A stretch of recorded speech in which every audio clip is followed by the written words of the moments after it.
আপোনালোকৰ original content post কৰি ভাগৰি গৈছে, হয়তো আপোনালোকৰ ভিউ বঢ়া নাই বা একেটা ভিউ সদায় পাই আছে।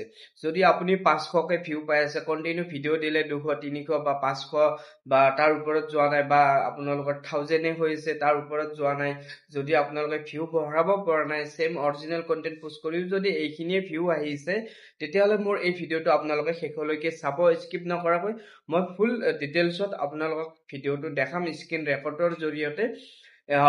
ক'ৰ পৰা ভিডিঅ' পোষ্ট কৰিব পাৰে বা কৰিব পাৰি বা কৰিব লাগে, লং ভিডিঅ' হওক, ৰীল হওক, আপুনি ফটো হওক, তাৰ পৰা পোষ্ট কৰিলে আপোনালোকৰ ভিউটো নিশ্চয় আগতকৈ যথেষ্ট বাঢ়িব। কিন্তু অৰিজিনেল কন্টেন্ট হ'ব লাগিব। তাত চাফ লিখাই আছে যে আপোনালোকে অৰিজিনেল কন্টেন্টহে ইয়াৰ পৰা পোষ্ট কৰিব পাৰিব। আদাৰ্ছ কন্টেন্ট দিলে হয়তো আপোনাৰ চেম প্ৰচেছে হৈ থাকিব বা কিবা ইছ্যু লাগিবও পাৰে। তাত লিখা আছে অৰিজিনেল।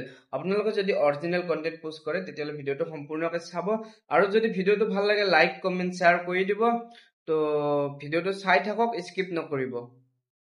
আপোনালোকে প্ৰথমতে প্ৰফেশ্যনেল ডেস্কবৰ্ডত অন কৰিব লাগিব। প্ৰফেশ্যনেল ডেস্কবৰ্ডত অন কৰাৰ পিছত তললৈ অকণমান স্ক্ৰল কৰি দিয়ক। স্ক্ৰল কৰি দিয়াৰ পিছত ইয়াত যে আছে টুলছ বুলি যে আছে, তাত টুলছত ক্লিক কৰিব লাগিব। টুলছত ক্লিক কৰাৰ পিছত আপোনালোকৰ এনেকৈ ইণ্টাৰফেচটো খোল খাব। তললৈ অকণমান স্ক্ৰল কৰি দিব। স্ক্ৰল কৰি দিয়াৰ পিছত আপোনালোকৰ আহিব ইয়াত প্ৰফাইল ৰিকমেণ্ডেশ্যন। প্ৰফাইল ৰিকমেণ্ডেশ্যনত আকৌ আহি ইয়াত ক্লিক কৰি দিয়াৰ পিছত আপোনালোকৰ এনেকৈ খোল খাব। ইণ্টাৰফেচটো খোল খোৱাৰ পিছত লাৰ্ণ এবাউট অৰিজিনেল কণ্টেণ্ট, ইয়াৰ পৰা অৰিজিনেল কণ্টেণ্টহে দিব লাগিব, তাত ক্লিক কৰিব লাগিব আপোনালোকে। লাৰ্ণ এবাউট অৰিজিনেল কণ্টেণ্টত ক্লিক কৰাৰ পিছত এনেকৈ ইণ্টাৰফেচটো খোল খাব। ইয়াত গেট ষ্টাৰ্ট বুলি যে আছে, গেট ষ্টাৰ্টত ক্লিক কৰিব লাগিব। গেট ষ্টাৰ্টত ক্লিক কৰাৰ পিছত নেক্সট আহিব। নেক্সটত আকৌ ক্লিক কৰিব লাগিব আপোনালোকে। তাৰপিছত আকৌ নেক্সট আহিব, এগেইন নেক্সট, আকৌ নেক্সটত ক্লিক কৰিব লাগিব। তাৰপিছত আকৌ এগেইন নেক্সট, আকৌ নেক্সটত ক্লিক কৰাৰ পিছত আপোনালোকৰ কি আহিব, মেক অৰিজিনেল কণ্টেণ্ট। ওপৰত লিখা আছে মেক অৰিজিনেল কণ্টেণ্ট। ইয়াৰ পৰা ৰিলটো দিব লাগিব বা ফটোও দিব পাৰি, বা তাৰ পৰা ফটোৰ অপশ্যনত লং ভিডিঅ' দিব পাৰি, ষ্টৰিও দিব পাৰিব। মই এতিয়া ৰিল এটা পোষ্ট কৰিম, যিহেতু এই ৰিলটো মই পোষ্ট কৰিম ইয়াৰ পৰা। এনেকৈ আহিব আপোনালোকে, বাকীখিনি চেম প্ৰচেছ হয়। ইয়াতে হেছটেগ, কেপশ্যন, বাকী গোটেইখিনি আহিব। এইখিনি আপোনালোকে কমপ্লিট কৰি ল'ব।